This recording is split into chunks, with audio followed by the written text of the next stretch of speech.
Hello and welcome to another episode of the Full Force Weekly, brought to you by GeneralsJoe'sReborn.com with me, Christopher McLeod AKA Diagnostik80.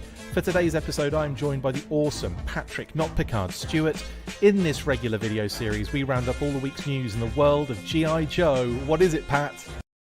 It's the Full Force Weekly. Yes, it is. We are back and raring to go on what has been a very interesting, busy, crazy week in the world of G.I. Joe. Pat, how are you doing, my good man? Doing all right. Pretty tired. It's an exhausting week. I feel that. Yeah, I think we both had rough weeks. But yeah, how's everyone doing in the comments? Got loads of people already jumping on. Hello, Baumer. Hello, Ritz. Hello, Windblade.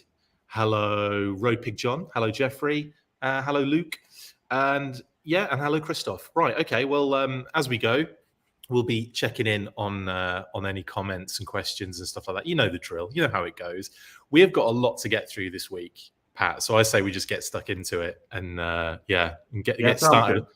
Get started on that first news segment, which is in news you probably didn't expect us to start with. News.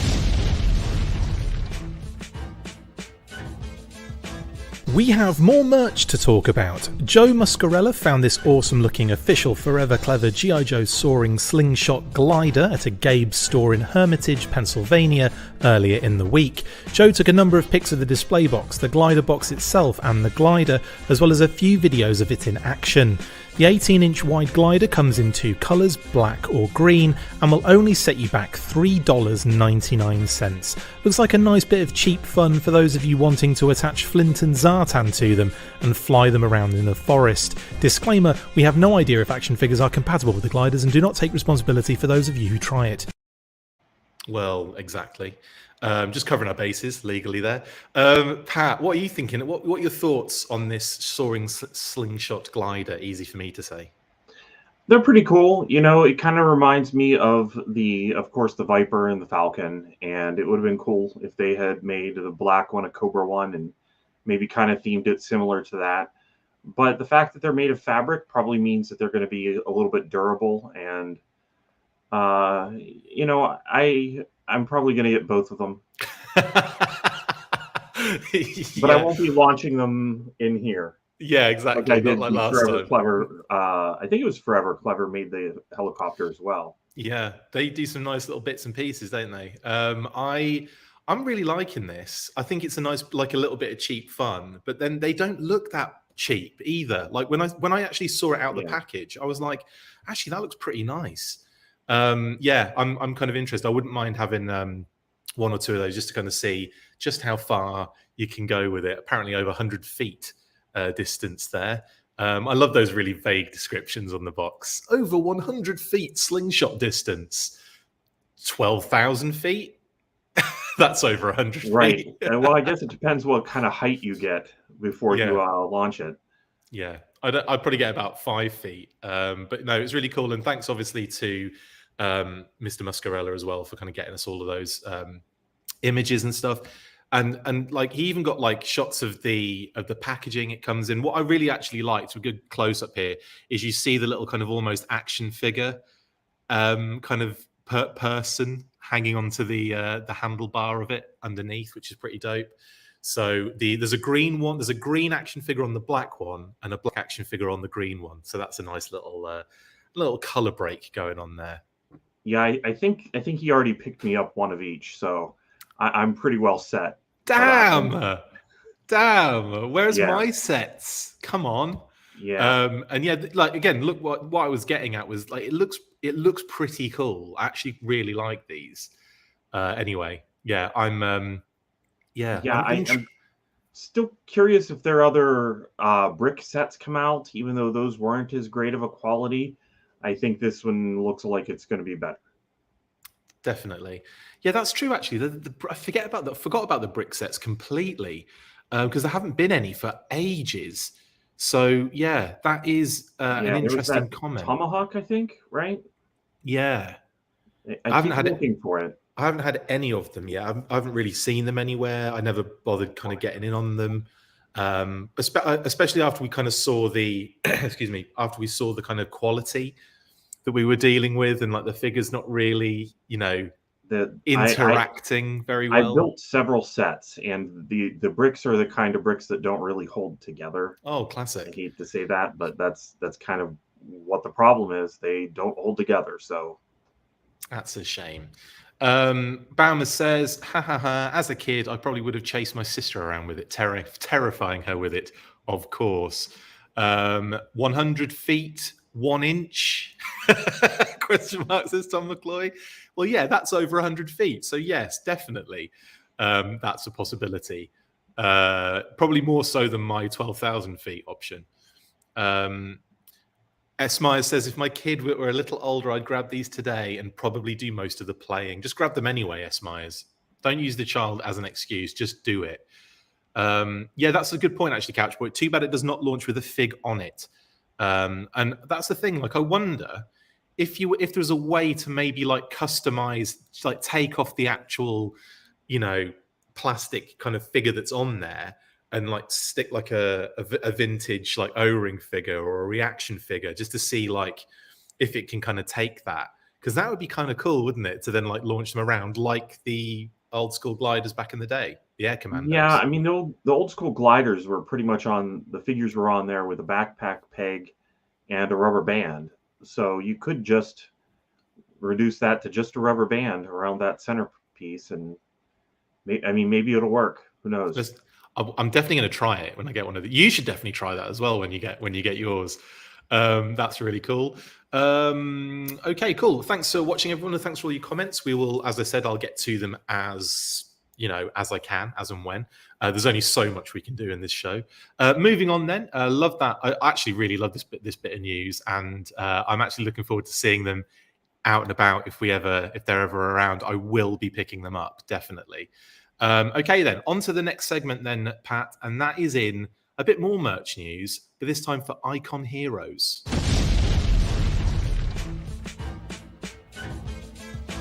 Continuing on the merch train, Icon Heroes decided it was a good time to reveal some more items from their eclectic range, including a vintage Hiss Tank box art mousepad and a brand new pin set featuring Snake Eyes version 1 and Spirit.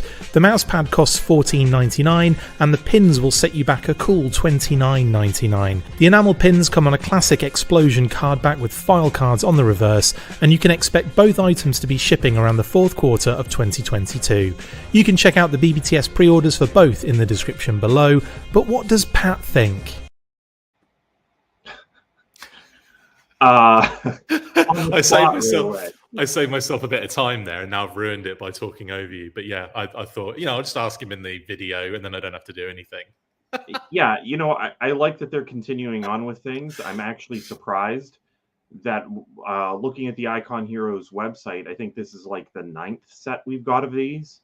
Yeah. And is this the first that we're getting of this Snake Eyes? Is that right? That's correct, yeah. So I think we got Snake Eyes and Storm Shadow. We did have version 2, yeah. It was version 2, yeah. And then I don't think we've had Snake Eyes since, have we? Because it was like Duke and Cobra Commander. It was who else was in there? I've forgotten. Destro and the Baroness, the Crimson Twins, then the kind of repaints of Destro and the Baroness. And was there anything else? There's been a Roadblock and Scarlet. That was it. Roadblock and Scarlet. And yeah, and now this one, Crimson Guard and Cobra Officer. Oh, I forgot about those as well. My God, they have churned them out. I feel like we report on Icon Heroes like every couple of weeks. So yeah, you're right. It's interesting they've managed to kind of churn all these out.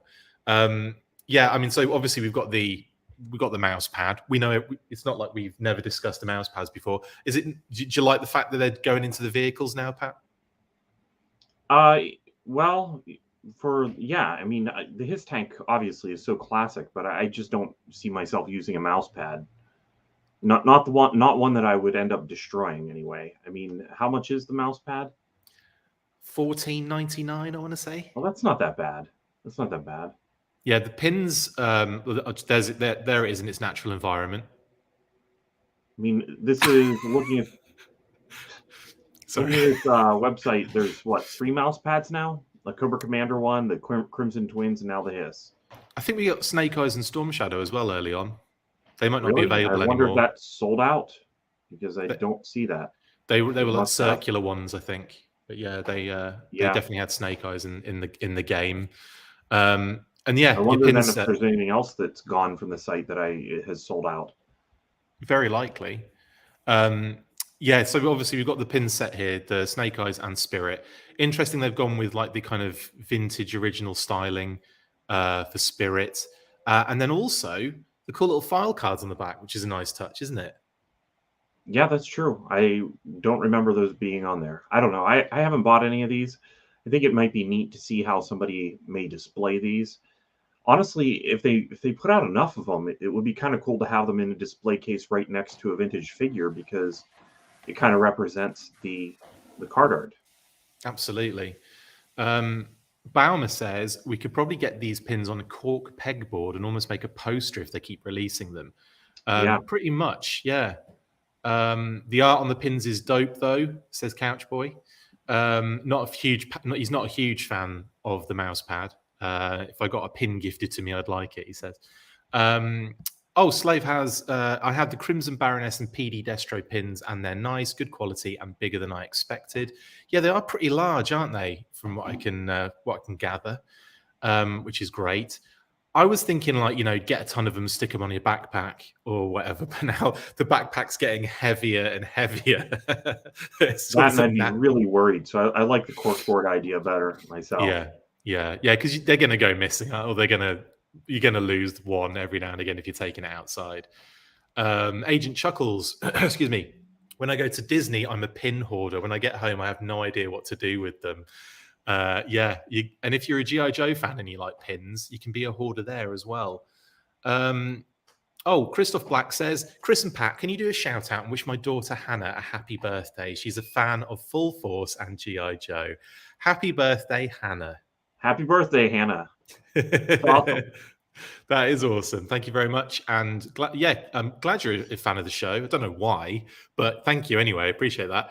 Happy birthday. Have a great day. And thanks, Christoph, for the comment. Cool. So that is the pin set. We've also got a nice close-up of the artwork, which is nice as well. Like, these pins do look really cool, don't they? I like what they've done with the artwork. Yeah, they get more colors from the artwork onto the pin, which is kind of nice. Like, I could see them being very monotone, but there's actually a lot of color. Like, looking at Spirit, there's a lot of details there. Yeah, and like even Snake Eyes, you don't even notice at first. You just think, he's in all black. But there's all those. There's so many different like shaded kind of like areas and everything. It's wicked. So I'm really into these. Have I got some yet? I can't remember if I've got any yet. I've got the Pinfinity pins. I don't think I've got any of these yet. The Pinfinity ones are fun as well because obviously I have that little app on the phone that kind of shows the card and all that kind of stuff. It's pretty dope. Slave Slayer says, if you're going to put them on a backpack or jacket or something, I recommend getting the locking pin backs. They have a little screw that you tighten and it locks it onto the pin. There's a good life hack. Thank you. Thank you for that. A Punk with Toys says, shout out to Adam Riches for his work and explanation of his art on Slaughterhouse, and great job to the host Zazzle for the interview. Yeah, big shout out to Sergeant Slaughterhouse. We'll be talking about Adam Riches' art a little later in the show. But yeah, shout out to Adam already. Okay. Oh, she's smiling, Pat. There you go. Pat did that. That was all Pat. Okay. Oh, Jamie Vaughan says, I collect TMNT pins and have them displayed on several corkboards. I'll be grabbing these as well. They are nice, and I have the already released ones, and they are larger than you think. I've never heard that before. Yes, Jamie, awesome. The TMNT pins, I've got a few TMNT pins as well. I'm a bit of I like those. Kate's also a bit of a pinhead. She loves pins. Called my wife a pinhead. Okay, well, that is Icon Heroes news this week. Links in the description, guys, if you're up for getting either of these on BBTS. So BBTS kind of broke this more so than Icon Heroes did. But they are up also on the Icon Heroes website as well now. Okay, so moving on to the next news item. And that is in a bit of Funko news, Pat.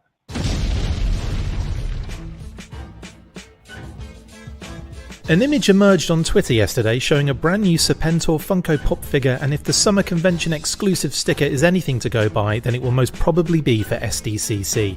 No details just yet, but expect more information to come at some point this month. I wouldn't worry too much about the convention exclusive sticker anyway, seeing as they've all seen store-wide releases shortly afterwards, but we shall see. Yeah, so it is actually SDCC exclusive for reals. Obviously, I recorded this video a lot earlier in the day yesterday than until I found out that that was actually the case. So that's why I said it might be an SDCC job. Yeah, I'm not surprised because Funko Pop's out all the time, and G.I. Joe is very much in a good position as a brand. So it's not surprising that we're getting more of these, Pat. Right. So has Funko officially announced this as an SDCC then? Well, they haven't officially announced it, but that's what all the sites who are in ITK, as I call it, in the know, have been reporting on. So it kind of like this one, and I think one of the Loki pops. I think it's the I forget the character's name. Anyway, it's Funko Freddy or something. No, it's a Loki character. Oh, Loki. Okay. But I can't remember off the top of my head who it was. But basically, yeah, those two were like pictured next to each other, kind of like in like a very kind of like sneaky spy like potato cam way. And now we've and they were saying everyone was reporting that it was SDCC exclusive. And I think last year the Bat was the SDCC exclusive, correct? And those actually ended up appearing in cases at Walmart. The Bat was actually a FunCon exclusive, which was a Funko convention of their own making. And I think that was just, I'm not sure if it was a physical event, but that Bat ended up everywhere. Destro was a New York Comic Con exclusive. That ended up everywhere. And they never put like NYCC or SDCC on it. It's always like winter convention or summer convention or, that kind of thing. So it kind of allows them, I guess, to have multiple convention options, I think, sometimes for these. But they end up going store wide anyway. So the Snake Eyes and Timber as well, that was supposed to be a Funko store exclusive. That was in Walmart a couple of weeks later. Yeah, and then there were some that were GameStop exclusive, and they were in Walmart. Yeah. So, I don't know. I just kind of thought maybe with distribution issues or with convention issues that have been in the last couple of years, that maybe they were leaving things vague to remain flexible after the product has been made. Yeah. But, other people would know better than me. So I don't know where to expect to find this. I'm just sorry. I've just got a comment through here by Luke. Did you get your Hasbro care package stolen again? No. Well, I don't know, Luke. I actually haven't received it yet. If I am going to get one, that's very presumptuous of me to just assume that I'm going to get one. I mean, I am on the excuse me. I am on the kind of influencer list. Well, the fact that it's not there yet is concerning to me. Well, I know. I usually get it. It's usually like Justin will get his, right? And then he'll message me. He always gets his first, which always bugs me. Like before, like most people, he sent me pictures of it a couple of days before people started actually posting images of theirs, right? And I'm like, okay, cool. That means I'll be hopefully getting mine soon.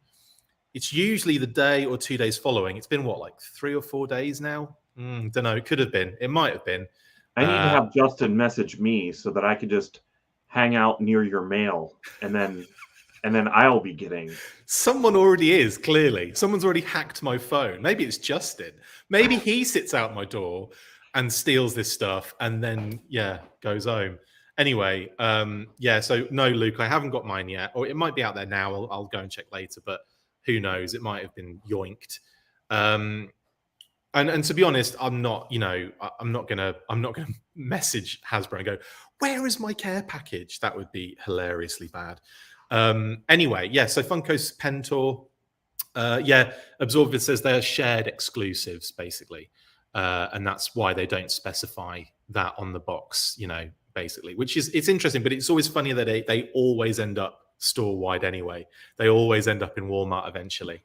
So yeah, really excited to see this one. Do you think, Pat, what with the way that kind of companies work in kind of synergy with the brands that they're working on, and this could be me looking into things far too deeply, and what with Dr. Mindbender's packaging artwork showing off a lot of Serpentor hints, do you think this is also another hint that we're getting a classified Serpentor release? I don't think that it is, to be honest. I'm sure that we have to be getting. There's no way that Serpentor's off the list of things that we would be getting in classified. He's got to be coming out at some point, but I don't think that has really any relationship to what's happening in Funko Pop news. Do you think it's more not coincidence, but do you think it's more about the fact that it's the movie kind of year, like 35th and all that kind of stuff, that they maybe picked a character like Serpentor? Maybe it could also just be that both of them are kind of due for Serpentor, if that makes sense. Yeah, definitely. Okay, cool. Okay then. Luke says, go check now. Create some live suspense in the show. I'm not going to go and check if my package is here, Luke. I will, because I'll be off for ages and Pat will just be sitting there going, great, what am I going to do now? Just talk about Serpentor for the next 20 minutes. Okay, so that's Serpentor. We will have obviously more details very soon. I imagine we'll get more details this month about this particular item, what with it being Yojo June and everything. But we have actually had even more news. It was funny, it kind of all kicked off yesterday a little bit. This kind of popped up, excuse me, and I was tweeted the image and someone said, have you seen this? And I was like, oh, that's cool. No, I haven't. And then I got this other message from 80s Toy Boy about a very mysterious classified code word, which is Pat's favorite topic of conversation.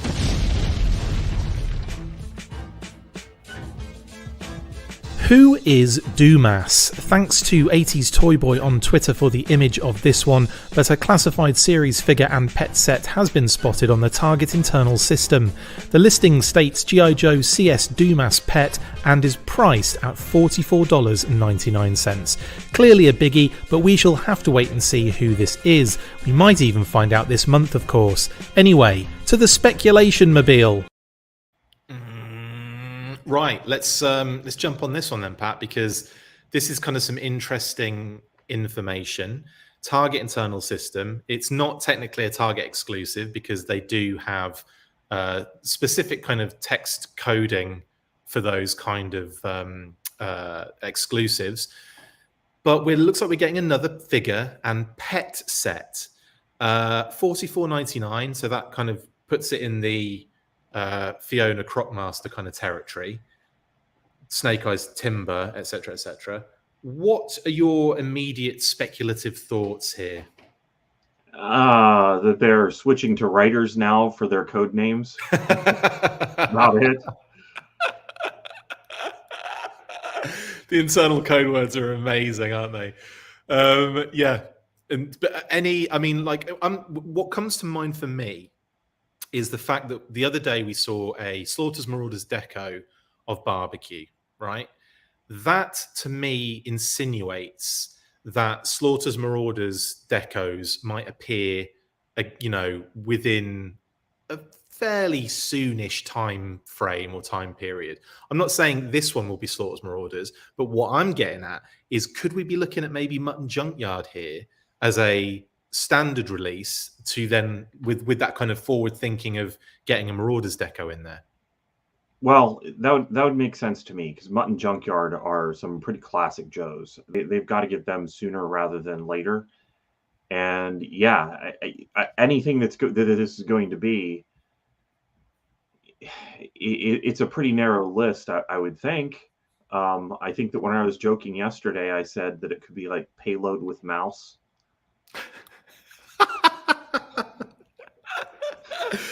Oh, that would be amazing. Yeah, I'll let you have that one. There's not a ton of pets, so it kind of has me focused on that. I would love to see Finn back. Yes. With That some would- kind of stand, like water stand. That would be really cool. Wouldn't it? That would be so sick. I mean, yeah. So, I mean, it's pretty. There's a lot of pretty obvious ones we could jump to. Couch Boys, Mutt or Law? Good question. Good points actually. Mutt, Junkyard, Law and Order is just as viable. I think I'm looking at it from a kind of repaint kind of perspective. Is how I vision it. Do you know what I mean? Like I kind of think maybe they're going to go with the standard first, with that thought process of maraudering it later down the road.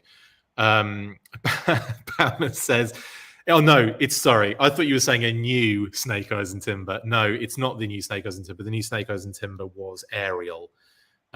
So yeah, it's not that one. And yeah, we know for a fact actually, Bauman, that it's not that particular version. But for a second there, I thought you were saying another Snake Eyes and Timber, and I was about to go, can we hold our horses on Snake Eyes and Timber for a little bit? Jeffrey Ball says, so we were just chatting about this on his tank. Mutton Junkyard seems most likely to me because they can do Marauders and DEF repaints, but I would love a Hydro Viper also. I think for a Hydro Viper, Jeffrey, I get what you're saying, but the animal in that sense wouldn't be as big, would it? It wouldn't be as big and articulated. So you could do a Hydro Viper on a single card. You wouldn't need, a big 44.99 job unless you were adding loads of other stuff, which I don't really see what you would throw in with a Hydro Viper. Do you, Pat? Could you think of anything? No, yeah, I agree with you. I think that the Hydro Viper could probably be priced as a regular figure and still include the animal that came with it. Same thing with Undertow with a Barracuda. That probably could be priced as a regular figure, I would think. I wonder if they ever get to Spearhead and Max. I wonder, like, how they do Max. Or Dusty and Sandstorm. Yeah, that's be a good one. They could. You couldn't really use Timber's body for Sandstorm, could you? Because it's a bit bushier. Sandstorm's a little bit kind of leaner, isn't he? Right. Sandstorm's a coyote, so he's smaller. I mean, they did use Sandstorm at one point for Timber, but it didn't really make a whole lot of sense. Yeah, so you're going to be talking new stuff basically like that. Yeah, I mean, Spirit's a regular figure, so yeah, absolutely, with a massive freedom. A massive freedom, yeah. So I would think that Shipwreck and Polly, Dusty and Sandstorm, or Hydro Viper or Undertow probably are not it. Yeah, a lot of people are saying Raptor. Sorry, a lot of people. Lord Tau says Raptor for sure. Again, if you can get Spirit as a single figure with Freedom, you can get Raptor as a single figure. With Raptor, I kind of feel like you could have multiple birds finally to come with them. Actually, do you know what? I take that back. You're right. Not just multiple birds, but could you imagine like all the wings and all that kind of stuff could be like big and deluxe, couldn't it? So Raptor actually could be a good shout. A lot of perches or cages or something that you could have them in. Yeah, Raptor's definitely one that would be kind of cooler, in my opinion, if he was not a standard figure. Yeah. And you actually went all out with the animal and did multiples. Yeah, good shout there, Lord Tau. Actually, when you think about it, it's not just about just having Raptor come with one Raptor. It's about all the other stuff that you could actually include with that particular figure, as well as multiple birds, which would be great. Ritz says, Dumas is going to be the Sand Scorpion with Giant Scorpion. That would be pretty dope, actually. Even if you use the original Scorpion, that thing would still be out of scale.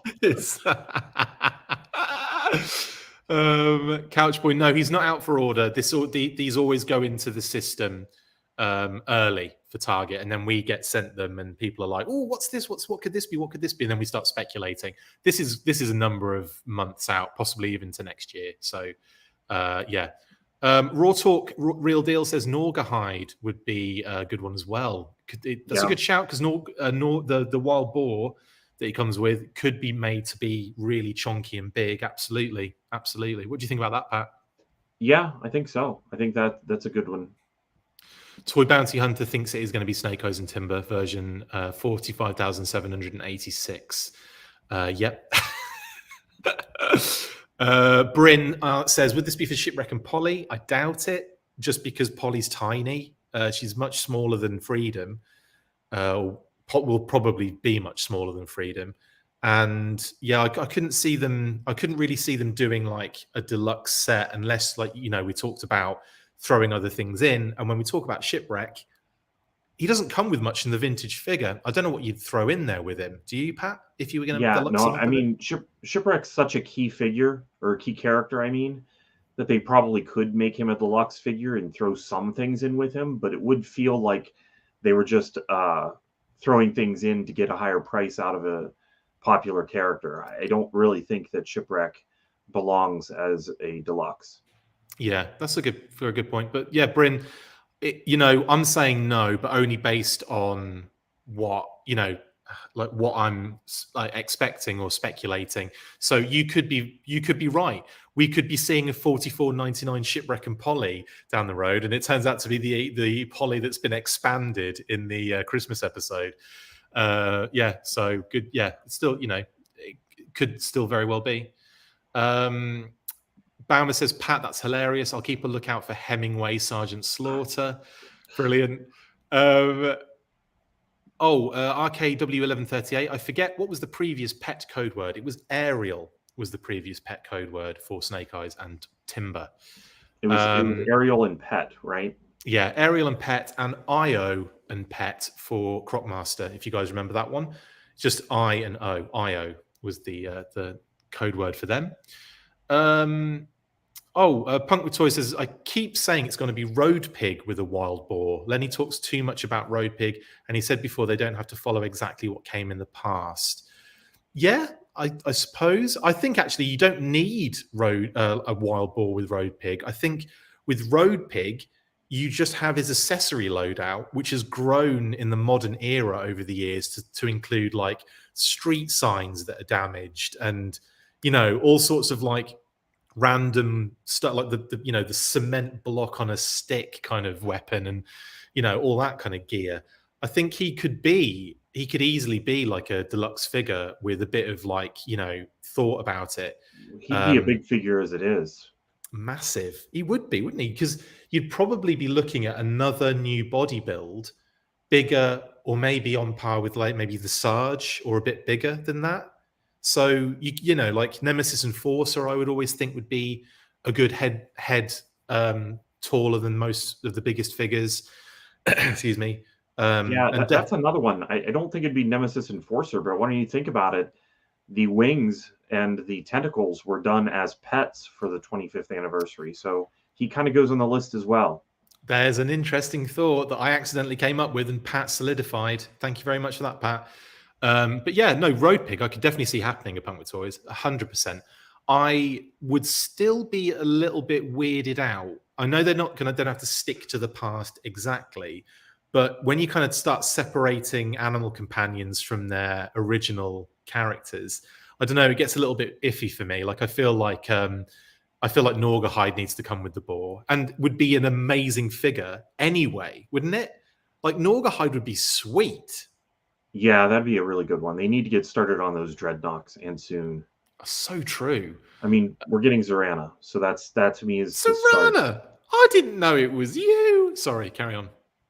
Yeah, for sure. We need to get all those dreadnoughts, and she looks like. I mean, Zartan's, you know, the start of the dreadnoughts, but it always feels like Zartan to me is somewhere away doing other things, while Zorana's stuck being the leader of the dreadnoughts. That's actually like with them at all times. Babysitting, yeah, dreadnought sitting them, yeah. Adam Drake thinks pre-paint Mutton Junkyard. I think it's going to be standard to be painted as Marauders. That's what I think personally, but we'll see. That's a good shout though, Adam. Very good shout. So the Couchboy thinks Marauders as well. A Law for Movie 35th, both in forefront now. Yeah, very, very good point actually. Jeremy says it's probably Shockwave and a K9 unit. There's one that you kind of think where you've got Wide Scope and Lamont, you could probably get away with doing Shockwave and a K9. Do you know what I mean? Like you could probably get away with it, but I'd still feel a bit bad removing Lamont. So it would have to be a Well, different as long as it dog. wasn't named Lamont, it'd be Yeah, fine. like if they gave it like Yeah. Shockwave and I don't know, Spunky. Something. But yes, Jeremy, that's a good point, mate. Road Pig with Spider Pig, a Marvel Dreadnought crossover. I'd be well into that. Okay, so guys, yeah, loving all your comments. There are some good ones in here. I will try and get to some of them. Jeremy says Python Patrol Crocmaster repaint with Rupert, a dark repaint of Fiona. I like that. I like that idea. I'd love to see a bright, like a red, crocodile. That would be so dope, wouldn't it? Yeah, and the code names have changed before, so we can't rule out the possibility of that. Because they often change, they change theme of the names, don't they? And obviously, if a character is going like having a year or like 8 months space between a repaint, then it's likely they'll get a different code name within that theme. So that's a very good point as well. We have to keep those our options open on that one. Smiler67 said, with them releasing names of upcoming figures to get ahead of leaks, will this do away with internal code names? Just curious. I doubt it, Smiler. They'll still keep the, you don't know what it is until they want you to know what it is. But they'll definitely, they're getting ahead of the character leak kind of stuff, I think, basically, is what they're getting ahead of. But it's a good point. It's a good point. I think it'll just relieve me because I'll finally have more ability to speculate on what these are. Because I think this one's too soon to think that it's like rock and roll or something like that. Yeah. But, moving on down the line, it'll be easier to start spotting where those figures are slotting in. Yeah. Master Beef says, could this be a character with a vehicle like Breaker and Baroness? You know what? I'm not going to rule it out, honestly, because we've seen them kind of throw curveballs in the past. Pet, could mean pet. It could mean... It could just mean like the size of that particular, box for retail. That makes sense. That could just be like the, like the deluxe, not deluxe because that would be something different. But when something comes with something, although they have said, in the past we've had figure with vehicle, we've had figure with bike, we've had pet in the past as well. So it's just very likely that it's a pet. But I'm not going to rule it out, Master Beef. I'm not going to rule it out. Scarlet with a fatal fluffy. This is some out of the box thinking now. I like it, guys. I like it a lot. Voltar with a condor. Again, we're not ruling them out, are we, Pat? Now everything's on the table. Yeah. I would really love a Voltar. That'd be cool. Here's another one for you. Baroness and Transformers Ravage. Yeah, that's a fun one for me. I just don't really think that they would put that right into classified series just yet. But it's a fun one for sure. I love the Transformers G.I. Joe crossover stuff. Same Z's. We'll talk about another one in a sec. Law and Order makes the most sense to me because the German Shepherd is pretty similar in build to a wolf. Good point, actually, Adam. Yeah, you don't need to change the neck and the head part, wouldn't you, really? Yeah, that's true. Cool. J-Mac says, unless it's shipwrecked with the monkey, parrot, harpoon gun, extra hats, etc. Morning, J-Mac. Yeah, if you had all of the things shipwreck's ever been associated with, Raptor would be a good one. Yeah. Okay, right, cool. Okay. Oh, a punk with toys. That's a great point. Anyone else notice that Pat is on and the HD sex bot is nowhere to be found? That is a very good point. Sorry, Pat, you've been caught red-handed there, mate. Naked HDs, nowhere to be seen. I don't know what that is. I saw you mentioning that in your live stream the other day. Is that something that's been in the chat or something? Yeah, on the YouTube channel. So if you're watching on Facebook, you won't see it. But on YouTube, we get these hilarious spam bots kind of kicking in some pretty terrible things, I must say. So I can't share any of it on screen, but we can all enjoy it off screen and laugh at it. Anyway. Let's move on because we're going to be talking about DUMAS for what did you call me? We're talking about DUMAS for the rest of our lives at this rate. Yeah, everyone basically says you're the bot, Pat. You're definitely. Who knows? I don't know what you're talking about. So maybe in my sleep or something, I've been doing that. Pat is bot confirmed. Sure, Pat doesn't know, right? Oh no, it's Pat. He is the bot. Amazing. Okay, right. Let's move on to the next news story then, buddy. And this one is obviously the biggest news of the week, and we're going to take a little while getting through it. But this is in, obviously, fan stream Yojo June news. The most important news of the week came on Wednesday when Emily, Lenny and Tony broadcast their latest G.I. Joe brand fan stream for Yojo June on the Hasbro Pulse YouTube channel.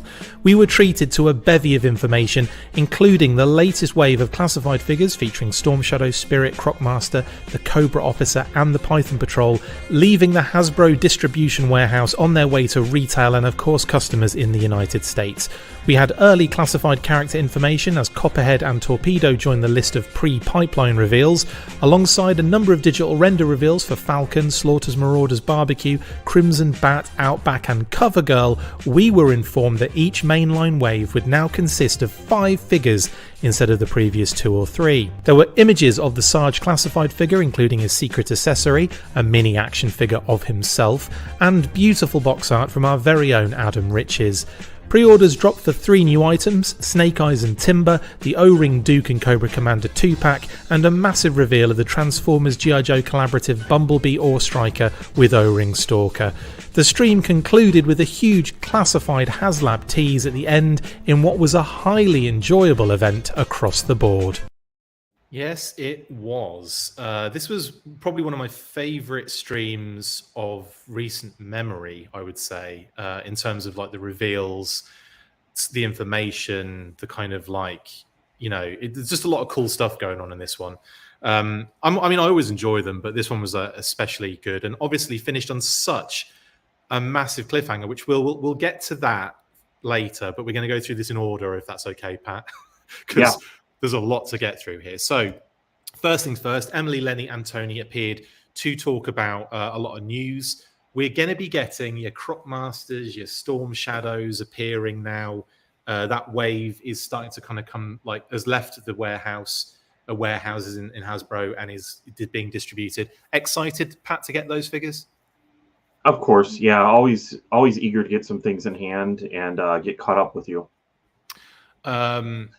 A Punk with Toy says, and Pat is like, I don't even know what that is. Pat buys his figures with HD sex, lol.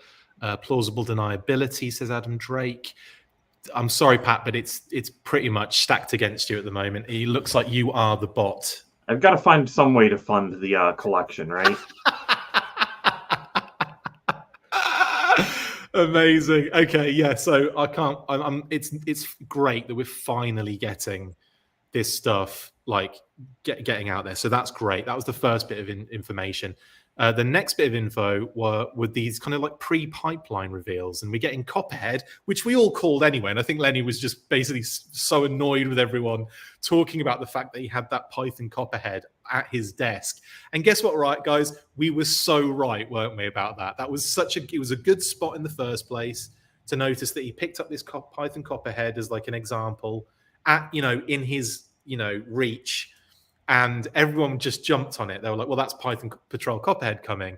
What are your thoughts on these two figures joining this this kind of classified series anyway, Pat? It's kind of a neat pairing to reveal those together. They're kind of guys that you would see in an aquatic area. So, and they were released, originally around the same time. So they're kind of a couple of nice figures to face off against each other. I kind of wonder, though, if these pipeline reveals have any chance of being released in the same wave, or if they're going to end up, kind of far from each other, because who knows how the development timeline will work out for them. That is a great point, because we even know from experience when we've had and been privy to certain information about the line, almost a year in advance, the changes that we see when it actually gets revealed later down the line is quite drastic. It's quite, we're a recent example being this new 5-figure wave scenario. We've been aware of those particular figures coming for a good amount of time, but they've never been put together like that.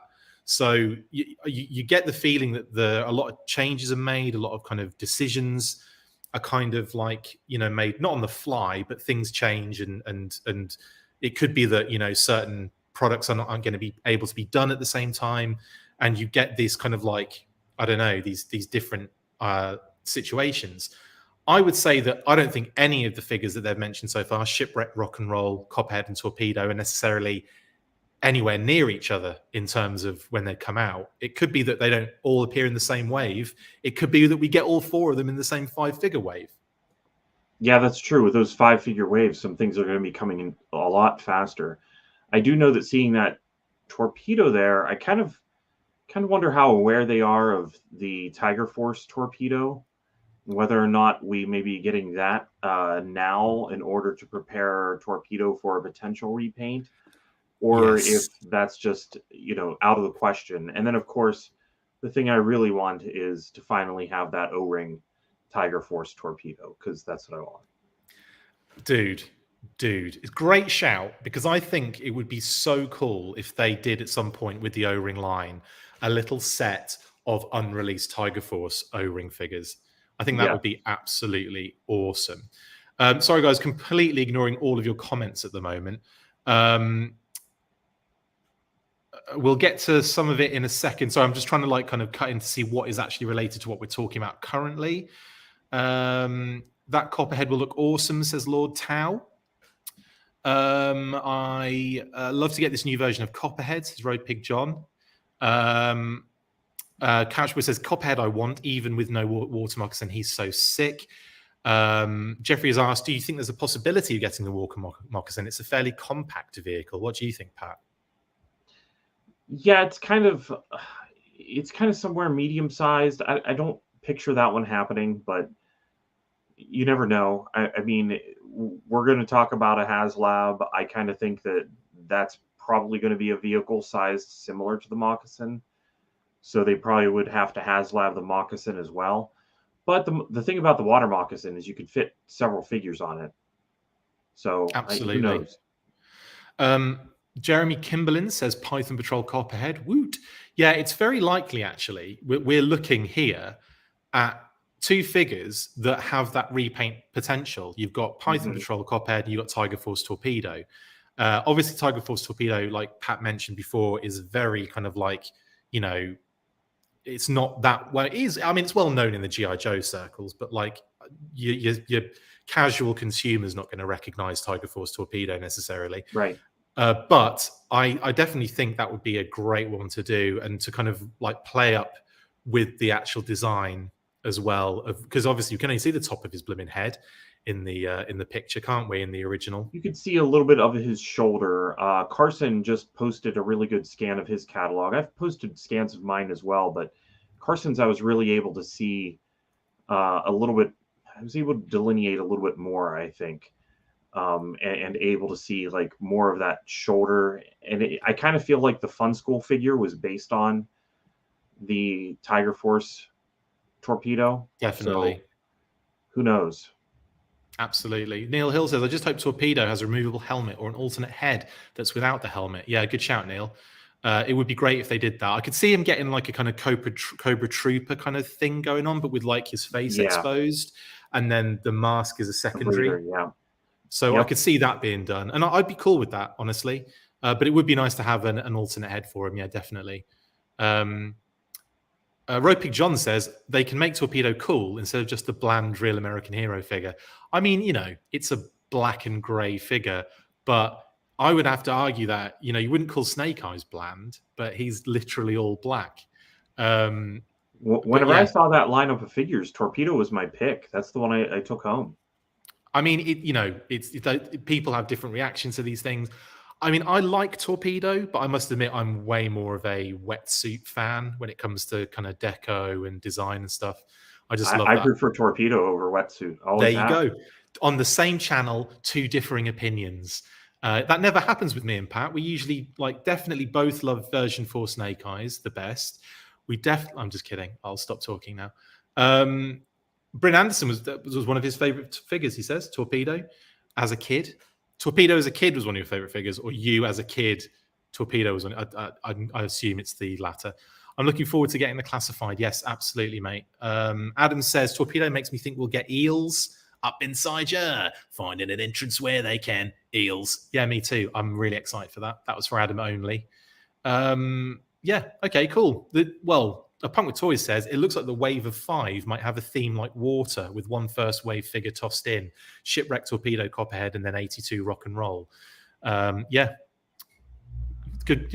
If that is what we're looking at here, and it's not just them throwing names out, I got the feeling they're sitting around the breakfast table in the canteen or whatever just before they get to go to work, and they're like, Shipwreck. Throw that one in there. That can be a pre-pipeline one. Yeah. Okay, cool. Well, that is that particular aspect of the event. Excited for all these figures to be kind of coming, and excited to hear even more, because they're going to be revealing 2 more next week as well, which is exciting. Next up, we had the 5-figure waves they're switching to, guys. Now, this has been one of those things that I would say pops up in the comments way more often than you'd think. And it was, a lot of people would say, when we were talking about the reveals in previous episodes and lives, they would say, why do we only get like 2 figures, 3 figures? I want like waves of 5 and 6, like Marvel Legends and stuff like that. So they listened, and that's what they're doing now. We're getting waves of 5. Are you happy with that, Pat? I think it indicates how popular this line is. That's what I think it is. Yep. I mean, I don't really know why we had kind of scaled back, because the first wave was a large wave as well. But I know, yeah, that's true. And actually, yeah, it was like the deluxe Snake Eyes, and then it was Duke, Roadblock, Scarlet, and Destro, wasn't it? So that was kind of like a 5Zs. Yeah. And Roadblock. And Duke, Roadblock, Roadblock, Scarlet, Destro, Snake Eyes. Yeah. 5. Yeah, that was right. Duke. So that's what we started with. So Snake Eyes, yeah. So like, yeah, we kind of come full circle a little bit, which is good. Well, I think obviously I think COVID had a lot to do with the waves and how they came out and all that kind of stuff. I think that just had such a massive effect on the rollout of the line. It's amazing that it's still as popular, or it is popular and it is successful despite that. I mean, that's got to say something, I think. But anyway, Falcon, what are your thoughts on Falcon? I think I really want to see the accessories for Falcon. He looks like he needs that shotgun. He needs that backpack with the antenna. Yeah, definitely. I really want to see what he comes with. The knife. About this one. The kind of the knife. He needs that in there too, doesn't he? I imagine we'll get points to put his rifle and his knife on his backpack as well. I'd imagine that's be the case. A lot of people talking about, well, actually, I say Ritz has just mentioned it here, but something that came up a few times. He's saying, so glad Falcon has the Joe Pro, which is what people are calling that little blue communicator that is on all of the classified figures, which I think is adorable. And yeah, it's something that kind of, I suppose, puts him into the classified universe, I guess. Yeah. Yeah, I like that they kind of went with a Joe communicator. The Joe communicator has been a thing that they've been trying to figure out, I think, since the G.I. Joe Extreme days, actually, having a Joe communicator. Yeah. And it was in Valor versus Venom, and I don't know. I think that they've done it justice here. It can kind of fit onto a lot of different figures without standing out too much, but kind of makes them mesh together really nicely. Ed says, Falcon putting short sleeves into the tooling library. He looks cool, but I'm stoked on a utilitarian level. Yeah, I'm excited for this one. And yeah, exactly. The fact that you can use those arms for other characters is a great option as well, Ed. Absolutely. Robert H, Skinny Man Falcon. Can't wait to put him next to Big Bro Duke. Brothers in blood and arms. Absolutely. I can't wait for the movie. I can't wait to watch that movie. Have you been able to get it near you, Pat? Well, I will be at Joe Fest during the release of the movie. Is that what you're talking about? Yeah, but are you going to go see it? Yeah. In that case, awesome. Yeah, I wouldn't miss it. I mean, this is a long time waiting for this one to come to theaters. Absolutely. We're seeing it twice. We're going on Thursday with Mr. Joel Elvis Rocker, and we're going on Saturday with a huge crew of peeps, including Paddy Lennon. Paddy Lennon's flying in for this, guys. Can you believe it? That was literally why he was like flying in. He's like, oh my goodness, the movie's showing. I've got to come and watch it with everybody. Adam says Falcon better come with a spare backpack antenna. Good shout.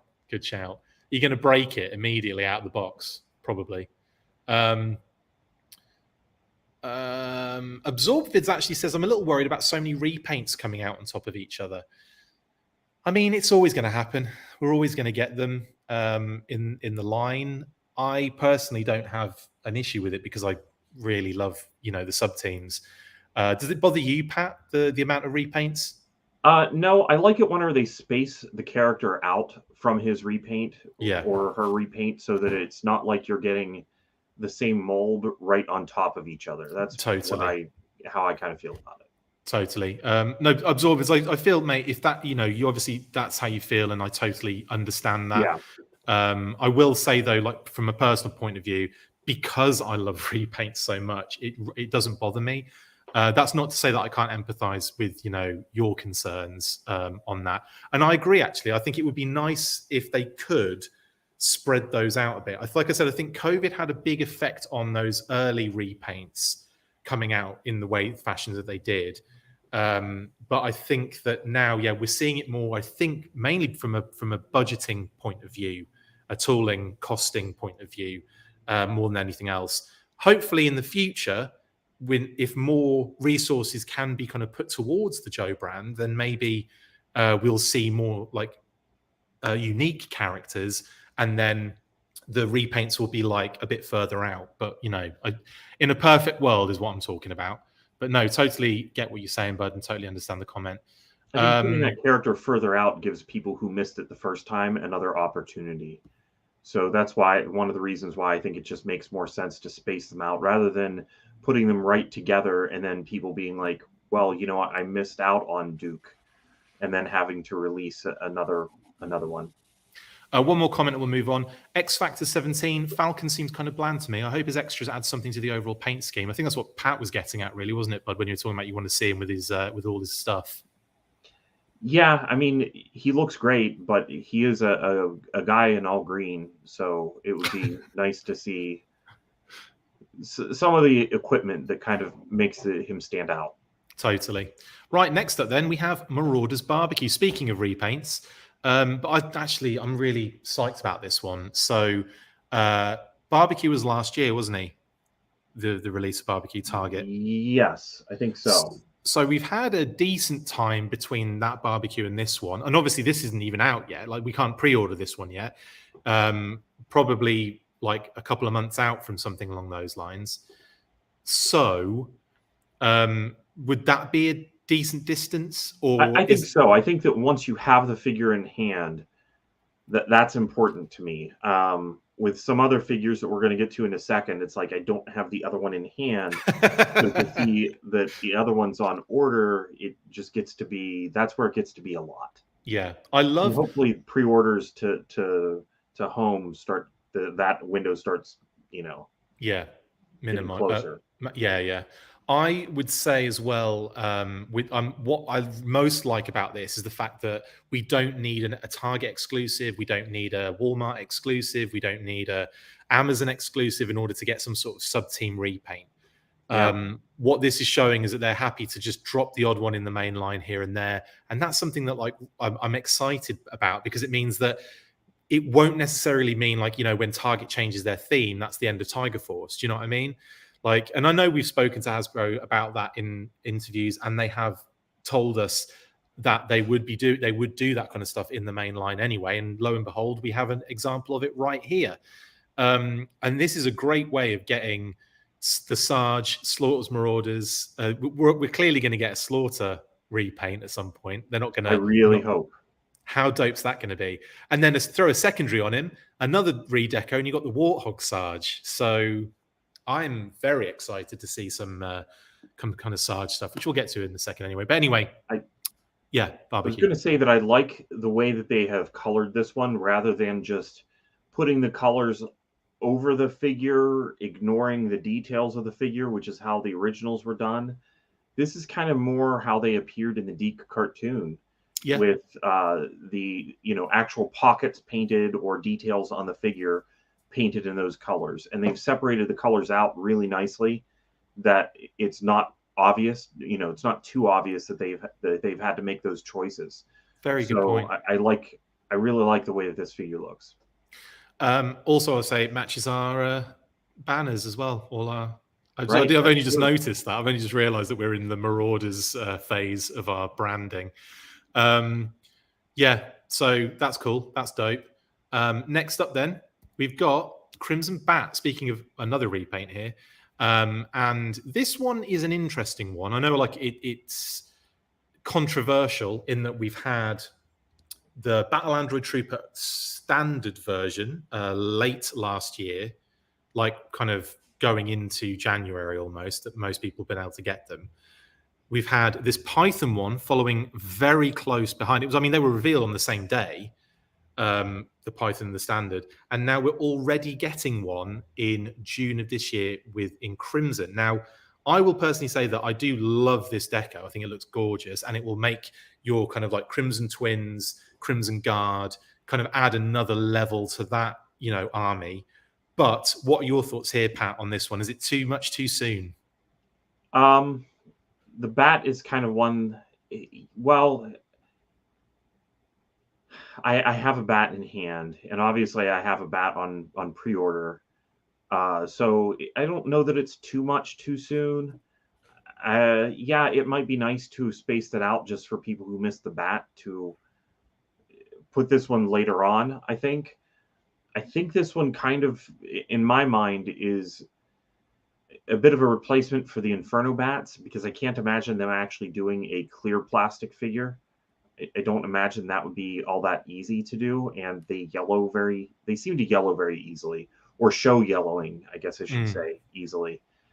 So that's kind of where it is in my mind, is that it's kind of taking the place of the Inferno bat.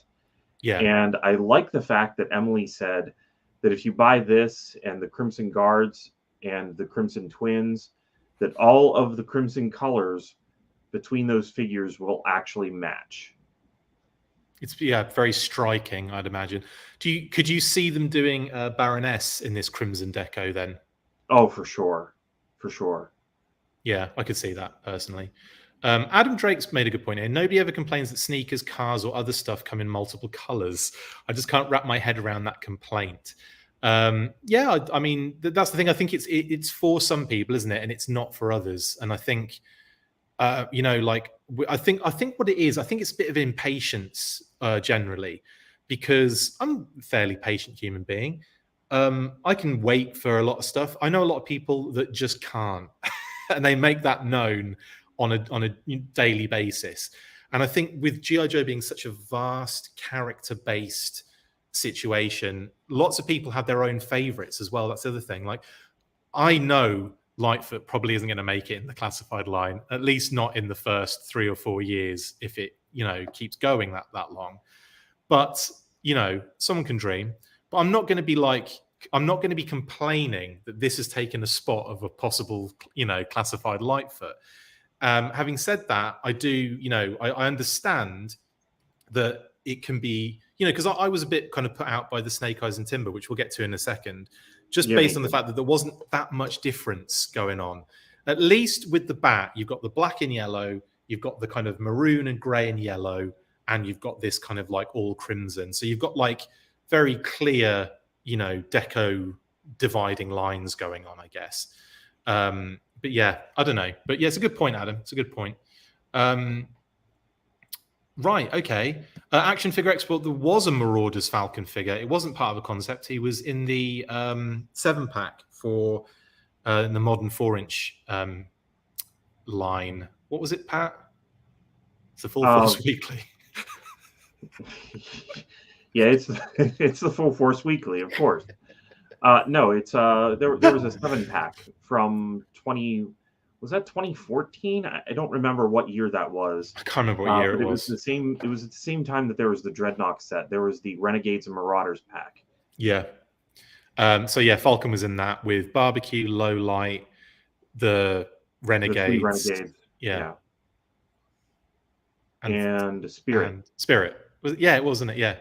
Good set. Actually, really enjoyed that set. Both those sets were cool. Okay. Impossible now to get those. Those are not cheap. You can find them in my storage, mate. I've got loads of them. While I'm getting your mail? Is that what you said? Yes. Amazing. Okay. Yeah. Okay. Well, that was the Crimson Bat. Let's move on to another. I can't even call it a repaint because this is the original Outback, and we have, like I said, I haven't even got the Tiger Force one, so I'm sitting here like no Outbacks and very sad. But no, beautiful. I love this version of Outback. It was always going to happen, so I don't care if it happens a month later or a year later, in my opinion, because I love this version and I love the Tiger Force version. So to be able to get both of them in a short period of time for me is just really, really exciting. I know that isn't the case for a lot of other people.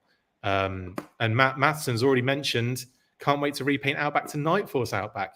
Well, they might even do that for you, Matthew, if you wait a couple of months. Wait for the next reveal. What are your thoughts, though, Pat, on Outback? This one just kind of, I was expecting it. You know, this isn't really a surprise, other than it's nice to see how they have painted the original Outback. That's really what it comes down to for me. Yeah, and it's just really slick. I love the white shirt, the survival thing, like it's a great character, and it's really well done in the classified series. I'm really excited for this one. Do you know what's funny? Like, my Outback, I know him so well for not always wearing his secondary. So I wonder how difficult this secondary is going to be. I think this secondary, is it always going to be on him, or is it one of those things where you can take it off him? Because I'm so used to seeing him like almost like just with his t-shirt sometimes. Yeah, that's a good point. I would think that this one's going to be able to come off. I would, for some reason, I would expect the base of this body to be one that's going to be really useful for them. So they probably would be trying to make sure that if you take the secondary off, you're not going to have big registration points for where it would lock in. I would think, but we'll see. Yeah. Yeah. Jeremy says we have both Falcon and Outback, so Night Force is possible. It certainly is. It's always on the table. Yeah, we need to get Tunnel Rat soon. Oh, definitely. I'd love a Tunnel Rat. Oh, in any of his decos, man. Every one of them is an absolute banger. Sonic Fighters, Tiger Force, Night Force, Original. There's more, isn't there? Is there more? I think it's just that in the original run. So good. So good. Anyway, yeah. Okay. Well, last but certainly not least was the wonderful cover girl. And we know that obviously 2D Sculpts, aka Fred Axon, has worked on this one. He posted some sculpt work the other day on his Instagram page. A shout out to Fred for that. You can actually check that. We've shared it on our Facebook page, so you guys can go and check that out. Beautiful figure. I think she looks fantastic. They've done such a good job, I think, on every aspect. The head sculpt's stunning, and so unique as well. Like, the hair's so cool and different. The jacket looks great. The gloves are really cool. I'm loving every part of this figure. I'm just in love with. I like how the hair looks like maybe she's been speeding along in the Wolverine and has just kind of quickly fixed it. Yeah, big time, big time. A lot of people enjoying the cover girl figure, absolutely. Jeremy wants her to have a bazooka for anti-tank gear. I'm sure she will come with some, accessories like that, definitely. I doubt she's going to come with the Wolverine, though. That would be a great little twist, wouldn't it? That she's a figure and vehicle. Maybe she comes with like a model of the Wolverine or something. That's a very good shout, Pat, for something we'll be talking about very soon. But anyway, wicked. Really happy with the digital renders. Really happy with these reveals. That's Falcon and Cover Girl are brand new. Let's just double check that. Yeah, Falcon and Cover Girl are brand new, and then you've got Barbecue, Crimson Bat, and Outback as the kind of repaints in that wave. Now, next up was images of the Sarge. Now this, wow, what a cool looking figure. Now, when they show the digital render, a lot of people were like, I'm not too sure about it. Not like they were excited, but they weren't too sure about what it looked like. I think that's been put to bed now. Look at this figure. He is absolutely brilliant. And not just that, but they also revealed the secret accessory, which is a mini action figure of himself. Oh, isn't that adorable? Now, full disclosure, we did have a tip-off as to what this was. We, however, didn't know that the mini accessory was going to be carded. And that is a really cute thing that we saw when they were showing the figure off on their little turntable. Pat, how much are you excited for this figure? I'm looking forward to it. I'm wondering if the card back there is finalized, or if it might look somewhat different. They said that they're still working on the card back. That's what I thought. That's what I thought. Yeah. Yeah. So yeah. So yeah, I think that it's great. I love the fact that they chose to give Slaughter multiple hands, because he's so always, as a person, so expressive with his hands. So that was a really good choice. Absolutely. So he gets the 2 pointers, 2 fists, 2 gun grips, and 2 grapple. So there's a lot of hands there, which is... You know, Slaughter actually, for me, is one of the ones that kind of goes opposite of the please space them out thought. Like, seeing this and knowing that they have like a deal, they said that they have a deal with Slaughter. Yeah. Multi-year, right? Yeah. Well, still, I think that they need to rapid succession get the other Slaughters out there. And I will say that I also would really like a Slaughter who is wearing like the jacket from the comic book. Oh, definitely. So just the ones that are toys is not like where my mind is limited. I would like other Slaughters. I want the winter kind of furry fur jacket he wears in the Arctic mail away leaflet. Do you remember that one? There was like a mail away leaflet. Yeah, I think I do actually. Yeah. And it's like the artwork is him like, you know, fists on hips kind of thing, but he's in this like winter jacket with like fur on it. That would be dope. You know, obviously Warthog Sarge would be amazing. I want to see them do O-ring with him, and I really want to see this triple T in O-ring as well. I'd love to see them just churn out some Sarge stuff all over the place, honestly. Yeah, for sure. I definitely would like to see them get Sergeant Slaughter done in all forms, because in the 25th, you know, we got those 2 convention ones, but then it was a shame that the window had closed and getting the other Sarges just did not happen. Yeah. Speaking of that, while they have the agreement with Sarge, yeah, I'd still like some 4-inch figures. Maybe an O-ring Sarge or 2. Yeah, totally. Oh, Neil's a good shout. I wish Slaughter came with some bashed up bat parts, half torsos, ripped arms, etc. That would be wicked. I've like always a pile of bats. And I'm beating a dead horse here because I've said it so many times. I've always felt that a bat would be the perfect Build-A-Figure, because if you get like a couple of spare arms, that's fine. Definitely. I suppose that is a good point. Like, you can just pull a bit off the bat and he can just be holding it. Matthew says, who's going to make the itty bitty ditty bag? It sounds like we're building like a big soft goods set of Slaughter with the jacket from the comic, the winter jacket, and the itty bitty ditty bag.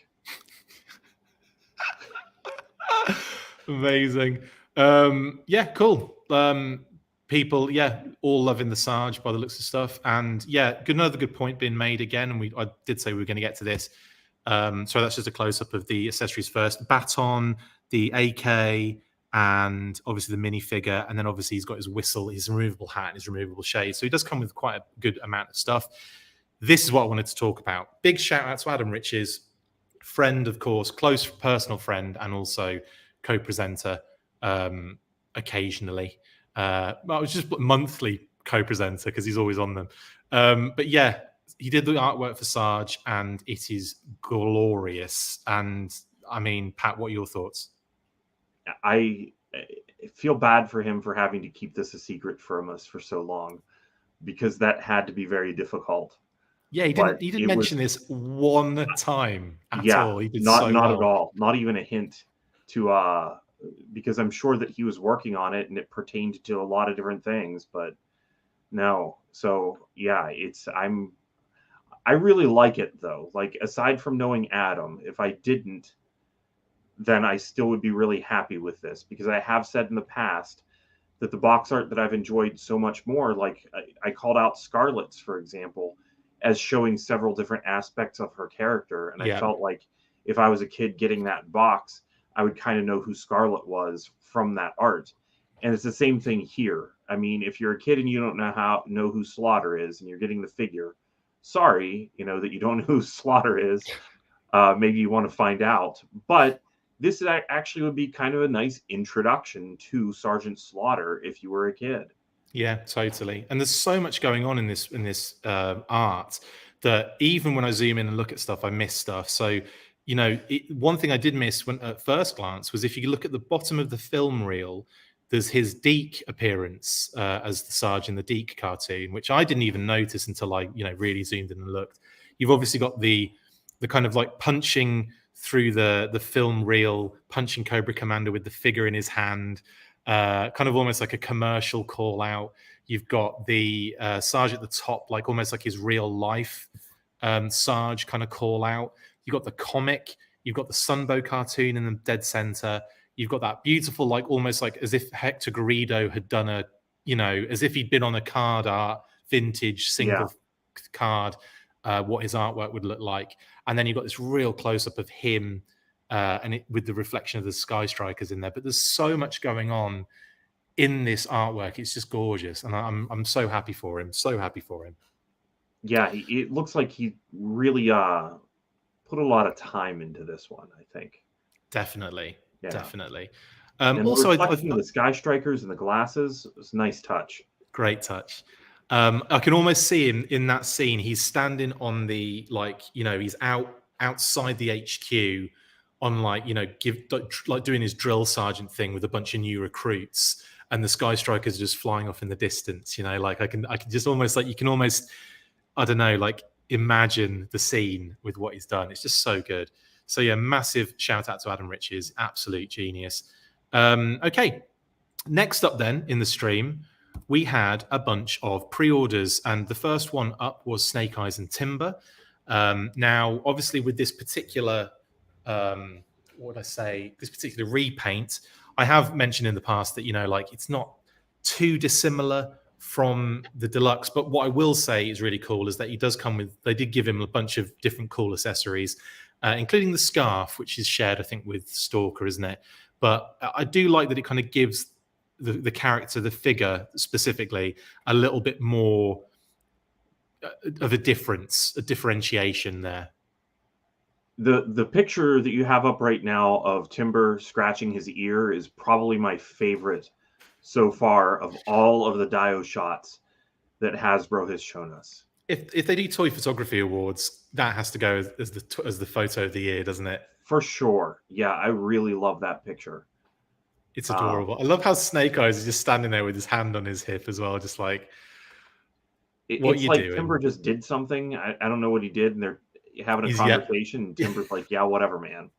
I'm just going to scratch my ear while you're telling me this. I'm going to scratch my ear and also double it by rubbing my butt on the concrete as well because it's itchy. Not that Snake Eyes would be telling him something, but they're communicating somehow. Absolutely. So yeah, really, really happy with the fact they've thrown in a few things to kind of differentiate a little bit.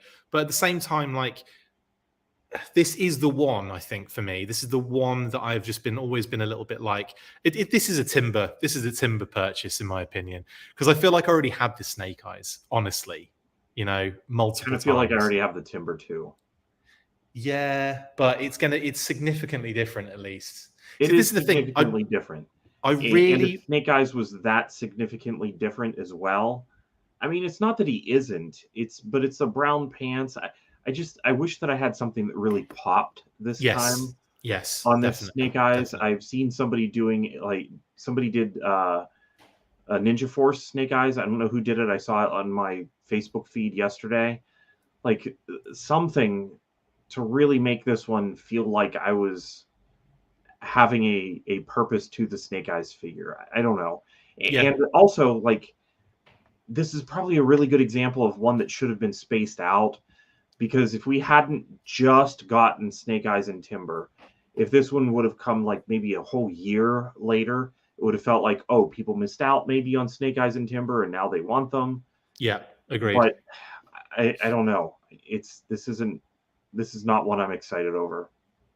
Yeah, no, I have to agree on that one. Like, I feel like the excitement's taken away. I'm still picking up, but yeah, like some of the excitement's removed because like I was really like, again, it's kind of done in such a, you know, Arctic theme and an Arctic way that you think, you know, giving him a winter jacket would have been enough. Do you know what I mean? Like to kind of make or it even work. just doing him in white, like giving him some more like that Sigma 6 Snake Eyes look. Big time. To make him, because you see him running around there in like a snow territory, and we've said before that we would like some Arctic Joes, you know, to go outside for toy photography for the winter time. It would have been really nice if Snake Eyes had kind of led that, and maybe that's what the scarf is for, because that kind of makes sense. Yeah. I will say I do like what this package looks like. Like we've been talking about a lot about the windowless packaging. Yeah. And the breakdown of what you get as well as a pose on the back of it is a good call. Totally. Yeah. This is kind of how I expected it to happen, like full art on the front. And yeah, like you say, figure breakdown on the back. But yeah, it's done really well, actually. I could definitely deal with this for the classified series 100%. If they're going to do something similar for the single carded versions as well. Yeah, cool. Okay. Right. So next up then, after Snake Eyes, the pre-orders for the O-Ring set. And this is actually interesting, worth talking about with you, Pat, because obviously you love the O-Rings. And we all hate them. That's a joke, of course. But lots of new accessories with these two. Obviously, we'll just talk about the packaging first. We're getting bubble cards, which is nice. We're still getting that with some of these figures. And a little rifle showing up with Cobra Commander there, which we obviously get a much better shot at. Sorry, this artwork's really beautiful as well on this packaging. Really like that, by the way. We'll come back to that. But obviously the loadout, the weapons, really interesting stuff here, isn't there, that they've thrown in? Yeah, and I want to point out that on Cobra Commander, as the table was turning around, there was not a close-up of the figure as it was spinning and you saw his back, but there was something black diagonally across his back. So I think he still comes with his classic Cobra Commander gun. I could be wrong on that, but that's what it looked like to me. Cool. Okay. He comes with some cool stuff though, doesn't he? Like you've got the detonator kind of time bomb thing from the movie. What's the thing in his left hand? Because I still haven't worked out what that is yet. I'm not really sure. I thought that whenever they were talking, I thought that was the time bomb, but I guess it's not, that it's the communicator down below. Yeah, because that's the what time bomb from the movie doesn't have that antenna on it. No, it doesn't, does it? Maybe that is incorrect. Maybe that is the detonator, and then the other communicator is something else. I'm not real sure. I'm gonna have to look on the. Actually, it'll probably tell you, won't it, on the Hasbro Pulse what it actually comes with. Oh yeah, that is true. I didn't think about looking there.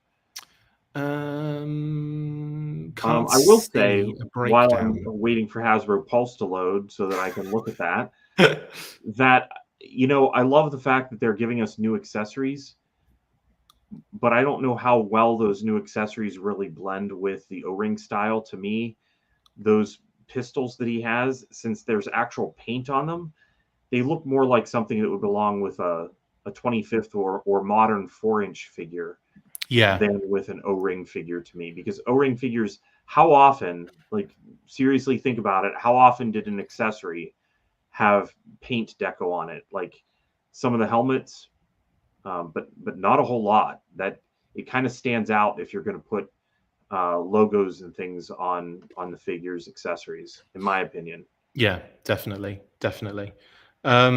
Yeah, cool. But the other thing I will say is that rifle we mentioned before, you actually sent me this image the other day and were like, I've realized what that rifle is from. And it is from the intro, isn't it? That he uses in the intro for the second season, was it? Or the well, it's not the first intro. It would be the third intro. You had 2 miniseries, and then you have this one, which is actually season 1. Yeah, so it's the third intro for G.I. Joe, so season 1's intro, that he just kind of pulls this gun up quickly. And I like that that's kind of a deep cut thing that they're including with the O-ring figure, and it makes sense because this one has the Sunbow deco, and this finally from the O-ring lines, we're finally getting some of the stuff that I was hoping for, where we're getting a Sunbow version of figures or something where they're taking those old sculpts and giving us colors that everybody's kind of always wanted. Yeah, totally. Excuse me. Yes. So they're your O-ring figures. Did you get in on this, buddy? Did you jump in on the pre-order action? In a very panicked way. Yes, I was excited to get this and was hoping that it wouldn't sell out and I would be sad. Also, the flag is kind of a standout to me. That kind of represents a, hey, that looks more 25th than anything. Yeah, definitely. For good reason. Yeah. Like, I think that I would have rather had the flag from the HQ or something like that. But just the fact that they're trying to include new accessories, and the staff actually kind of looks like that one that he gets angry in the mass device, I think, and kind of crushes it. Yeah. So I love the fact that they're including some of those things. It's definitely a plus, and I think that that's going to put more eyes on the O-ring stuff, and I'm hopeful for what the next wave may be too. Wave, I guess I should say 2-pack. Yeah, and the Sunbow rifle in there as well is a nice touch for sure. Duke as well. Yeah, awesome. Okay then. So after the O-ring set, we got another big reveal in Transformers G.I. Joe collab crossover, Bumblebee or Striker with O-ring Stalker. That was a bit of a mouthful. Now, again, my personal thoughts on this one, I've mentioned it on the burst a while back. I would say that I like the idea, but I think the execution on the robot mode is a little bit clunky, and mainly due to the fact that when I think of Bumblebee, I think of smooth, curvy. I don't think of sharp and spiky. And I think with the Ore Striker, there's not a lot of meat on the bones for an Ore Striker. So I'm kind of thinking that it's cool, and don't get me wrong, I think it's a really neat idea. I'm just not sure it really executes well as Bumblebee. What are your thoughts? I would agree. I'm actually kind of surprised that within the areas that don't show in vehicle mode that there's so much green. There's the inner part of his legs, his upper legs, the full thing of his hands. Like, I get that they need to kind of mesh the look of him with the Ore Striker, but it's very, very little yellow. And as you were pointing out in the live stream, not very rounded, which is what I would kind of expect from a Bumblebee. And then a little bit of yellow actually does show on the back in vehicle mode. So the color of it, it would work better as a beachcomber, but they did say that we are going to be getting more of these, that they have more in development anyway. So hopefully we'll get more if this sells well. And I think that if it keeps going on, we could probably expect repaints. I would expect Megatron to be personally, I would expect Megatron his tank to be repainted as Soundwave and blue, as a blue his tank. Good shout. That just seems like it's going to happen. I don't know. That's just kind of how it seems to me. Good shout. And then this one kind of would make sense to do a blue Ore Striker that would be the Eco Striker. But I don't know do you think that they would dip into having them cross over with Eco Warriors? Do you think they would do that? Yeah, I think you could definitely do, because it exists in the history of the brand. So straight away it's blue, and then it's beachcomber, I think, for a lot of people. So you don't even have to do Bumblebee again. You can just change the head, and you don't have to do much to it because it already doesn't look like Bumblebee too much. So I think that by doing this, they almost kind of open the door for beachcomber a little bit. Mm-hmm. So yeah, I think that would be great. I will say I really still am excited about this, and I'm excited to see G.I. Joe and Transformers combine the way they have, in the way that you can now transform a vehicle and a figure can go in it. Like, we've been waiting for this for so long. I was so excited about the Megatron one, and I'm really still So excited to get that in hand, just to see how it works, see how it like the engineering on it and all that kind of stuff. And yeah, if this one isn't like a massive home run necessarily, it still sounds like they are working on other characters, and they did say that they've got more on to come. So yeah, I could see more characters being done with a bit more like, you know, once we get over the core character hump, I guess, because it's not. I mean, Starscream's a little bit out of the question, just because of the vehicles in you know that you're talking about. I don't think that there's that much mass to the Rattler that he'd be that out of the question. Well, he'd be the wrong scale to everyone else. He'd be much bigger than everyone else. Do you know what I mean? Like, I feel that they're sticking with these kind of thing. They're these vehicles and these characters, so that you're getting like characters that work with each other, but then also vehicles that work. There's a lot, because obviously you can't mass displace in reality. So yeah, you kind of. I expect. Get on it, Hasbro.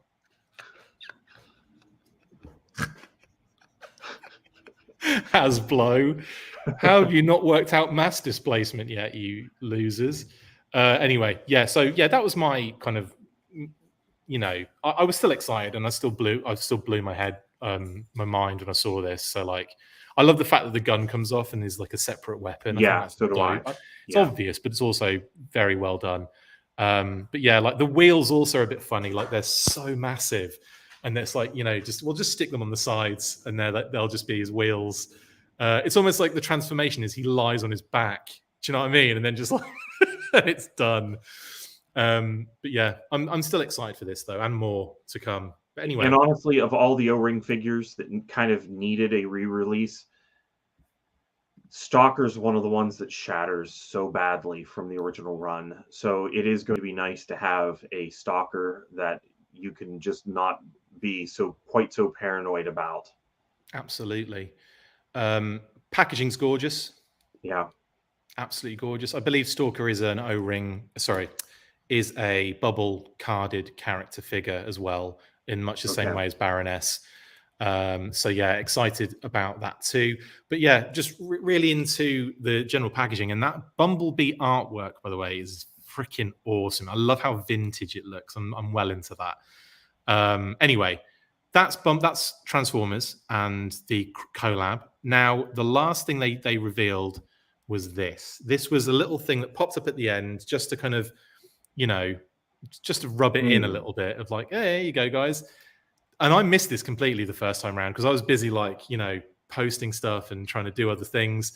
And when I saw someone post it on Facebook, I'm like, oh, come on, that's a bit of a stretch, guys. They were talking about some special thing they're doing, but it doesn't necessarily mean it's going to be this. And then I'm like, actually, Chris, did you not see this? Oh, my goodness. So, Classified Series HasLab, confirmed now, Pat, after all the rumors. And also, well, what do you think it's going to be? That's what I'm going to say to you. Well, I will say that I really have no idea what it actually is. So all the speculation that I did previously really just still holds. I think undoubted, like, if it is not a HISS tank, I'm going to be very surprised, because the sound that they were playing sounded like the HISS tank treads moving. And we were speculating that that's what would make sense as a HasLab. I think that mainly the thing that I'm more wondering about is what it's going to look like and what it's going to include and what the stretch goals may be. Absolutely. It does. I mean, this is a chat in itself. And I think what we might do is end up doing like a special episode where we talk a little bit more in detail about what we could be seeing before obviously it's revealed. I mean, it could be, I don't think it's going to be next week, but it could be this month. It's very likely to be this month they reveal something about this. But yeah, I also want to, I'm very aware of the time, and we do actually have to finish soon, guys, I'm afraid. But Pat and I will cover this at some point again, probably with other people as well, and talk about what the HasLab could be. We might even do, if it's going to be coming out, you know, before we can get to that, then obviously we'll just do a special about that, the actual HasLab reveal, and get loads of people on to talk about it. Okay, Pat, that is pretty much it for the news this week. A lot of it, we've made it. Let's get into shout out, shall we, and move this along. Sounds good. Hey there guys, just wanted to let you know about an app that I've been helping to develop for a few years now called HOARDAR. But what is HOARDAR, I hear you scream? Well, a number of years ago I discussed a project with a good friend of mine and now co-owner/developer about an app that could help collectors of all shapes and sizes. I'm talking about the shapes and sizes of the collections really, but also people. The app would be a place where you could share your new items, build collections and sub-collections, or just browse the feed to see cool things. Well, we made it. We tested it for a number of years and now it's out there for you to enjoy on iOS or Android devices. You can upload a single item at a time at your own pace and slowly build your collections. You can post status updates that could be related to your collections, like getting a delivery or posting a scene in which you can tag items in that image if you've uploaded them in the past. You can add tags to your items in order to easily search for and find them, and of course to add them into your respective collections. You can like posts, comment on them, or start a conversation with a fellow collector, directly message users you follow, and even add items you see on your feed to your want list. If you prefer to use your computer or laptop, have no fear, you can use the website browser version and even utilise the awesome inventory option, allowing any user to change certain details, add notes, upload bulk items from spreadsheet files and download a CSV of your entire itemised collection. We made this app for collectors and we hope that you enjoy using it as much as we enjoyed creating it. Now get to hoarding.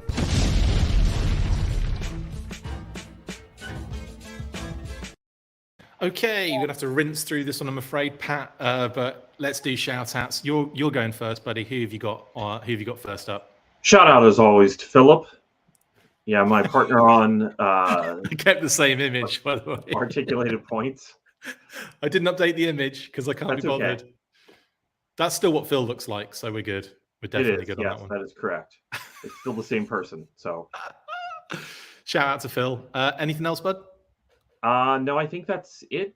Oh no, that's not it actually. What are we down to for CALLSIGN LONGBOW? Wondering what they are at right now. Have we hit the Ghost Gear upgrade of 183? It's the final. Looks like we have. So Ghost Gear upgrade should be happening right now. It looks like there's another unlock, like right as we speak. Amazing. Yeah, so congrats, I'm hoping to still make it to team. those other two figures, but it only has how much time left? 10 hours. So 10 hours you have left to support CALLSIGN LONGBOW, and the figures look great. I've kind of covered them many times, but oh right, yeah, and this figure that kind of is right up our alley, the kind of Action Force homage. It definitely has the Special Weapons Force vibe, doesn't it? Yeah, definitely. Yeah, and the Special Weapons Force vibe. So I think that there's a lot of great things in here. I made a post the other day. I mentioned that when I was at AR, I had one of the figures in hand, like their prototype, and you could really see that the sculpting level was dialed into that vintage G.I. Joe look, and they got the proportions. It's not just the fact that they have the O-ring and T-bar in there, but also the fact that all of the accessories kind of look very vintage. Like the trigger guards, they have a limited number of those on the guns, and the way the backpack plugs in is the same, and the way that knives fit in the backpack, or knives will fit in the backpack is that same like pronged system of the vintage O-ring stuff. So if you want something that's going to fit with vintage O-ring Joe, I really think that supporting CALLSIGN LONGBOW is a good idea. Absolutely. And yeah, I love that Special Weapon Force homage, and the almost like the helmet kind of gives off vibes of Ground Assault, Arctic Assault, those kind of figures. So yeah, really into that. Great job, guys. And also the fact that, you know, I think there's going to be a What's on Your Mind final countdown tonight, 8 p.m. EST or CST. Sorry, double check that on their Facebook page. I think it might be central. But anyway, I'll be working, but I'll be checking in with What's on Your Mind if I can. Yeah, check it out, guys. Go watch that and see that project, you know, to super success, which has done amazing work. Anyway, that's awesome. You've got another one, I take it, Pat? I do. Yeah. Pull up the picture. Yes. After Action Report, the other Kickstarter. That one still has some time left, I believe. So, but it is essentially it's the comic book starting with IDW, or not IDW, with Dreamwave. Dreamwave? not Dreamwave. I'm getting into Transformers. It's Image? what Devil's Due. Devil's It's Due? the Devil's Due Yeah. era up is what the Kickstarter is right now. But in that Kickstarter, of course, there's going to be a lot of us that are fans of the Marvel run of comics. You actually can still get both. Oh, So wicked. if you missed out on the book previously, just go ahead to the Kickstarter now and get in on that because they're working on it. Shout out to Roger. He has had medical issues. Whenever we talked last, I know. he was supposed to be out of the hospital, but then he was still in. It's like 12, Forever. 13 days or something, isn't it? It's Ridiculously crazy. long. Yeah. So he every time he was posting, though, it looked like he was getting better, little by little, as you do. So shout out to him and him personally, as well as to his project with Josh. Awesome, man. Good shout out. I'm going to start mine with my wonderful family here in here and abroad at the moment, and also to Kate and little Phoebes, who've just had to pop out to get some ice cream for the little one. Was that fun? Yeah, Phoebe crippled. Oh, good girl. Got you a bomb. Thank you very much. We just had a little ice cream truck come around, and they do ice cream for dogs. So Phoebe's gone and grabbed a little bit of ice cream, so that's adorable. So I was supposed to go with, but obviously this is overrun. I was trying to finish early, and it just backfired. No, it's all your fault, Pat, for talking for hours about Cobra Commander's rifle. I'm just kidding. It's not at all. Anyway, I'm going to be making you late for work now anyway instead. So big shout out to everyone. And I just found out my poor mother has broken her wrist. Oh, I don't know how this happened or when it happened, but yeah, she's broken her wrist. She's at a wedding as well right now with Dad. Obviously, they're not their wedding, but yeah, love to you guys and get well soon, Mom. I'll speak to you tomorrow on FaceTime if you see this. But yeah, my poor mother. Anyway, so that's to them, and then obviously speaking of family. To my brother, my half brother David, who celebrated his birthday on Wednesday. David on that picture is the one on the right of both pictures. Now we took those pictures, obviously. That first one is my original deco, and then that's my repaint. And there's a good amount of time between them, so it wasn't like you were getting the repaint really. You didn't quickly. get any taller. Yeah, exactly. Just your hair got taller. Just my hair. Or did it though? My hair looks the same height. Amazingly, my hair looks the same height. That is incredible. I never really thought about it before. Anyway, yeah. So shout out to my dad and my bro in those pictures as well. It's been so long since I saw everybody in the UK. I can't wait to see you guys. Anyway, much love to you, David. I hope you had a great birthday. And and to Brian Sauer for our amazing graphics. We've got some incredible summer graphics coming, guys. You are going to be blown away by the theme. It is brilliant. I'm not telling you anything more, but it's going to definitely have a summer vibe. So big shout out to Brian. And of course to the Hasbro team, Emily, Lenny, Tony, for basically bringing us a fantastic stream in the week. Really enjoyed it. And yeah, looking forward to next week's. Pat, that's it. Everyone, buddy, the listeners, viewers, patrons have been getting a lot of intel recently. Loads of great intel. So big shout out to all of you guys for for basically just keeping the show running. Paying us to keep it running. We really appreciate it. Pat, it's been a pleasure as always, mate. Thank you for joining me, buddy. Thanks once again. I always have fun. And thanks for all the comments. I appreciate everybody being on. It makes every Saturday fun for me.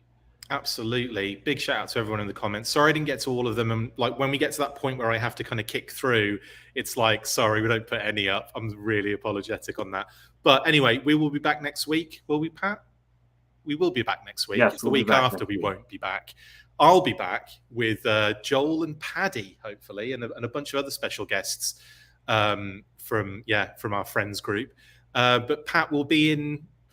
You'll be at Joe Fest, won't you, buddy? So I will be. Yeah. Mm-hmm. So excited for that. Anyway, you know what to do at the end of all these episodes, guys. It's been an absolute pleasure. After 3, what do we do, Pat?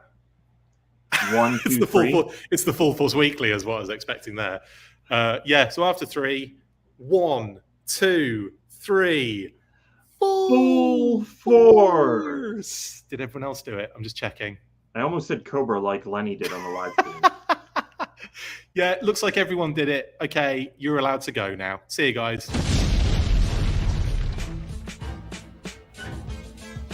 Make sure you get involved with the discussion by liking, sharing and commenting on these videos, and as always you can keep up with the show after listening by following on Twitter @TheFullForce, liking the Facebook page facebook.com/TheFullForce, and if you would like to contact the show you can message us on either of those platforms with feedback and questions. We also have a Patreon page, so if you want to show your support for the show, see your name up in lights on these videos, or enjoy exclusive bonus content, then check out patreon.com/TheFullForce podcast, or click on the link on any of the posts this podcast appears in. Full Force.